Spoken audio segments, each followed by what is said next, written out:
जर एखाद्या शेतकऱ्याला खोटे बी बियाणे दिले तर त्या कृषी सेवा केंद्रावर गुन्हा दाखल करून त्याच्या दुकानाला सील लावून कायमचं दुकान बंद झालं पाहिजे, असं स्पष्ट मत आमदार शिवाजीराव कर्डिले यांनी अहिल्यानगर जिल्ह्यातील पाथर्डी तालुक्यात तिसगाव येथील विविध विकास कामांच्या भूमिपूजन प्रसंगी बोलताना व्यक्त केले। तिसगाव येथील सेवा संस्थेच्या नवीन इमारतीचं भूमिपूजन तसेच स्मशानभूमीला संरक्षण भिंत बांधणे आणि सुशोभीकरण करणे या कामांचे भूमिपूजन तसेच प्रधानमंत्री आणि मुख्यमंत्री ग्रामसडक योजनेतून झालेल्या चौखेडे ते तिसगाव आणि तिसगाव ते कासार पिंपळगाव या दोन्ही रस्त्यांचे लोकार्पण आमदार शिवाजीराव कर्डिले आणि आमदार मोनिकाताई राजळे यांच्या हस्ते करण्यात आले। यावेळी माजी सभापती काशीनाथ पाटील लवांडे, माजी नगराध्यक्ष अभयराव अफाड, ज्येष्ठ नेते उद्धवराव वाघ, माजी सभापती बाळासाहेब अकोलकर यांच्यासह अनेक मान्यवर उपस्थित होते।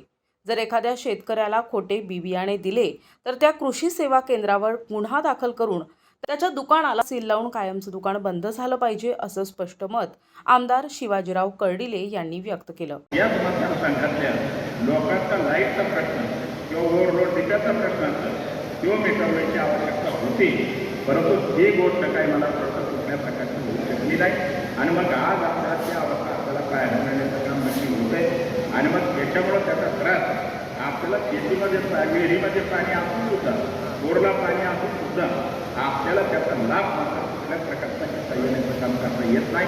म्हणून आपल्याला हे 2-3 प्रश्न आपल्या शेतकऱ्यांच्या लई देश पातळीचं भाषण करून काय तरी काही चालत नाही।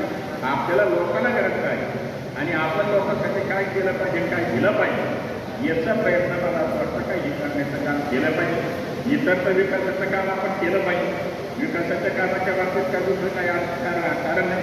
तर यावर्षी जर पाहिलं तर लवकर चालू झालेला असताना काही प्रमाणामध्ये पाऊस काही एवढ्या मोठ्या प्रमाणामध्ये झाला नाही, परंतु ज्या शेतकऱ्याच्या नांगरकी राहिल्या त्या सुद्धा होऊ शकल्या नाही अशी परिस्थिती आपल्याला पाहायला मिळण्याचं काम होतं। म्हणून आम्ही कृषी अधिकाऱ्याला बोलून जिल्ह्याच्या कृषी अधिकाऱ्याला बोलून घेतलं आणि त्यांना सांगितलं जर कदाचित दुसरं बी बियाणे जर कदाचित एखाद्या शेतकऱ्याला दिलं तर त्याचा नुसता पंचनामा नको, त्याला त्याची भरपाई नको, नाहीतर ते राहायचं 10,000 आणि त्याचा खर्च व्हायचा 2 लाख रुपये आणि तुम्ही मात्र त्याची द्यायची रक्कम 10,000 घेतात तर ती गोष्ट काही मान्य करणार नाही। तुम्हाला जेवढा खर्च झाला आहे तेवढे पैसे त्या दिले पाहिजे, याच्यावर गुन्हा दाखल झाला पाहिजे, याचं कृषी केंद्र आपल्याला नाही तर सील लागून कायमचं बंद झालं पाहिजे। ही भूमिका तुम्हाला सांगतो स्पष्टपणे आज आपण घेण्याचं काम करावं लागणार आहे आणि तरच आपल्या शेतकऱ्याला हा न्याय मिळण्याचं काम होईल ही आपल्याला अपेक्षा ह्या कार्यक्रमाच्या निमित्ताने करतोय। तसेच विविध विकास कामांसाठी निधी दिल्याबद्दल माजी सभापती काशीनाथ पाटील लवांडे यांनी माजी खासदार डॉक्टर सुजय विखे पाटील आणि आमदार शिवाजीराव कर्डिले यांचे आभार मानले। खासदार सुजय विखे यांनी तिसगाव रस्त्यासाठी आपण प्रयत्न केला आणि पंतप्रधान सडक योजनेतून एक 5 कोटीचं काम त्या रस्त्याच्या रूपाने आपल्या गावाला दिलं आणि त्यामुळं पिंपळगाव मातापी ही सारी मंडळी यांना हा रस्ता आता सोयीचा झाला। 3 किलोमीटर रस्त्याचं अंतर या ठिकाणी कमी झालं। मुख्यमंत्री सडक योजनेमधून तिसगाव खेळला हा रस्ता सुद्धा अनेक वर्षापासून या दोन्ही रस्त्यांची दुरावस्था झाली होती। शेतकऱ्यांना, मुलांना, मुलांना सर्वांना या ठिकाणी जाणं येणं पावसाळ्यामध्ये, परंतु या मंडळीने ती तक्रार म्हणा किंवा ती जाणीव ठेवून तोही रस्ता 5 कोटीमध्ये आपल्याला दिला आणि तोही पूर्ण झाला। सोसायटीच्या इमारतीचं एक नवीन काम व्हावं, जशी सर्व चेअरमन कमिटी, सर्व सदस्य आणि सभासदांनी सुद्धा आपण जनरल मीटिंगमध्ये आपण सर्वांनी सहकार्य केलं आणि डिव्हिडंड न वाटता की बँकेची इमारत व्हावी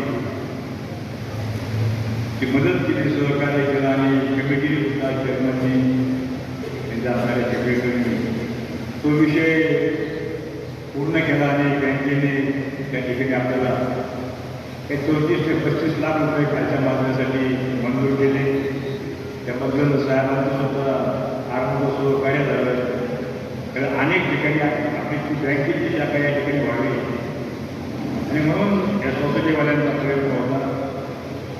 अनेक मंडळींनी दुसरीकडची बँक व्हावी किंवा ती शाखा व्हावी प्रयत्न केले, परंतु आपले चेअरमन किंवा रायकर या सर्व मंडळींनी त्यावर आग्रह केला की जी इमारत म्हणा किंवा ती शाखा सोसायटीच्या आवारात करावी आणि साधारणसुद्धा ते साऱ्यांना नकार देऊन ती इमारत त्या ठिकाणी व्हावी म्हणून प्रयत्न केलेला आजला आपण स्वागत केलेलं आहे. त्याच्यानंतर आपल्या स्मशानभूमीचा विषय आपल्या सर्वांना जी जागाने आपल्याला 15 लाख रुपये दिले, ज्यावेळी 40 लाखाचं पेमेंट होतं, त्यांनी सांगितलं की लोकसभेचे इलेक्शननंतर बाकीचे 25 लाख देईल आणि 15 लाख रुपये आपल्याकडे वर्ग केले. परंतु ते अडचणीमुळे आम्हाला ते काम पाऊस आला, कामगारे भरले, त्या ठिकाणी आपल्याला जे काम करायचं होतं ते होऊ शकलं नाही पाण्यामुळं. आणि नंतर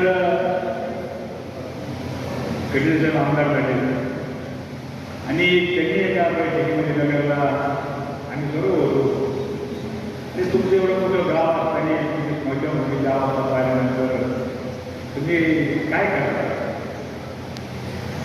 आणि त्यांनी सुद्धा 20 लाख रुपये त्यांनी तिथून दिले. असे आपल्याला 35 लाख रुपये आपल्याला स्मशानभूमीच्या कंपाऊंड विकरण किंवा जे शेड आहे ते भरावं आहे, त्या सर्व कामासाठी त्यांनी ती मदत केली. त्याबद्दल मी त्यांचे सुद्धा खूप या निमित्तानं आभार मानतो. तिसगाव विविध कार्यकारी सेवा सहकारी सोसायटीचे चेअरमन भारत गारुडकर यांनी NTV न्यूज मराठीशी बोलताना सेवा सोसायटीच्या कामकाजाबाबत अधिक माहिती दिली. आज तिसगावच्या सोसायटीच्या वतीने जो कार्यक्रम घेण्यात आला, आज तिसगावच्या सोसायटीचे भूमिपूजन इमारतीचं भूमिपूजन करण्यात आलं. त्याचबरोबर तिथं ADC बँकेचं ही शाखा तयार होणार आहे. परत 2 रस्त्याचं लोकार्पण सोहळा झाला. तिसगाव जोरखेड रस्ता, परत तिसगावरून कासार पिंपळगाव एक रस्ता, परत स्मशानभूमीचं सुशोभीकरण व संरक्षण भिंत, हे दोन्ही कामं आज उद्घाटनाचे कार्यक्रम कर्डिले साहेब व मोनिकाताई यांच्या हस्ते करण्यात आली व आमचे मार्गदर्शक काशीनाथ पाटील ही या कार्यक्रमाला स्वतःहून हजर होती आणि त्यांच्या मार्गदर्शनाखाली हा सगळा कार्यक्रम झाला आहे. जो आम्ही दरवर्षी डिव्हिडंड वाटप करत असतो, तो डिव्हिडंड न वाटण्याऐवजी सभासदांनी सांगितलं का जर चांगली इमारत होत असेल तर त्यासाठी आम्हाला डिव्हिडंड नाही दिला तरी चालत आणि त्यांच्या सहकार्याने आम्ही ही इमारत उभी करणार आहोत. जे इमारत आम्ही ही करणार होतो ना, सगळ्या सभासदांच्या संचालक बोर्डाच्या मदतीने आज तिचं स्वप्न पूर्ण करत आहोत आणि त्याच्यात पूर्ण असं गाळे सोसायट्यांना गाळे देणार आहेत. परत पुढच्या बाजूनी गाड्याचं सुद्धा नियोजन करणार आहोत आणि ते सर्वसामान्याला धंद्यासाठी ते उपलब्ध करून देणार आहोत. या कार्यक्रम प्रसंगी मार्केट कमिटीचे चेअरमन सुभाष बर्डे, माजी जिल्हा परिषद सदस्य बाबा पाटील, खरसे, पुरुषोत्तम आठरे, वैभव खलाटे, अरुण रायकर, सुनील परदेशी, संतोष शिंदे, शिवाजी पालवे, मेजर सरपंच इलियास शेख, चेअरमन भारत गारुडकर, राजेंद्र तागड, सुरेश चव्हाण, सरपंच गणेश पालवे, सचिन वायकर, नंदकुमार लोखंडे, विक्रम ससाणे, चेअरमन रावसाहेब वांढेकर, सरपंच श्रीकांत आटकर, सचिव संतोष अकोलकर यांच्यासह विविध गावचे सरपंच, उपसरपंच, सेवा संस्थेचे चेअरमन, व्हाईस चेअरमन, संचालक, ग्रामपंचायत सदस्य, भाजपचे कार्यकर्ते मोठ्या संख्येनं उपस्थित होते. प्रतिनिधी भीवसेन टेमकर, NTV न्यूज मराठी, पाथर्डी, अहिल्यानगर.